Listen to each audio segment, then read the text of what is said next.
চুরির অভিযোগে 24 ঘন্টার মধ্যেই বড় সাফল্য কালীগঞ্জ থানার মীরা পুলিশ ফাঁড়ির।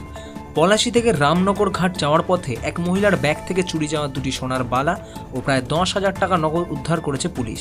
গত 19শে ডিসেম্বর ওই মহিলা মীরা পুলিশ ফাঁড়িতে অভিযোগ দায়ের করেন।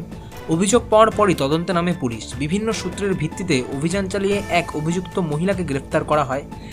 ধৃতকে জিজ্ঞাসাবাদ করে চক্রে আর কেউ জড়িত আছে কিনা তা খতিয়ে দেখা হচ্ছে।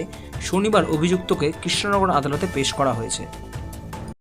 গতকাল 19/12/2025 আনন্দময়ী চ্যাটার্জি, বয়স 70, উনি পলাশী স্টেশন থেকে নেমে রামনগর ঘাটের দিকে যাচ্ছিলেন টোটোতে করে। ওনার সঙ্গে সহযাত্রী ছিল।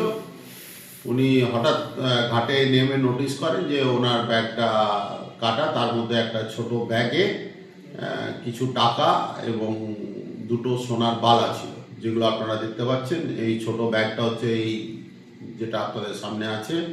বালা দুটো প্রায় 1 ভরির কিছু বেশি, আর 10,000 টাকার মতন টাকা পাওয়া গেছে। তো এই কেস আমাদের বিকেলবেলাতে উনি এসে কমপ্লেন করেন 19 তারিখে। তারপরে এই কেসের তদন্তভার এসআই সাদিকুল ইসলামকে দেওয়া হয়। উনি সোর্স এনগেজ করেন। আজকে সকালবেলায় আমরা সন্দেহভাজন এরকম একজনকে পাই। তার কাছ থেকে সার্চ করে এই সমস্ত জিনিসগুলো, মালামালগুলো উদ্ধার হয়েছে। আমরা কোর্টে ফরওয়ার্ড করছি। এর দলে কে কে আছে না আছে এগুলো আমরা তদন্ত করে দেখছি। গ্রেপ্তার করা হয়েছে, তার নাম হচ্ছে কোয়েল বেদ।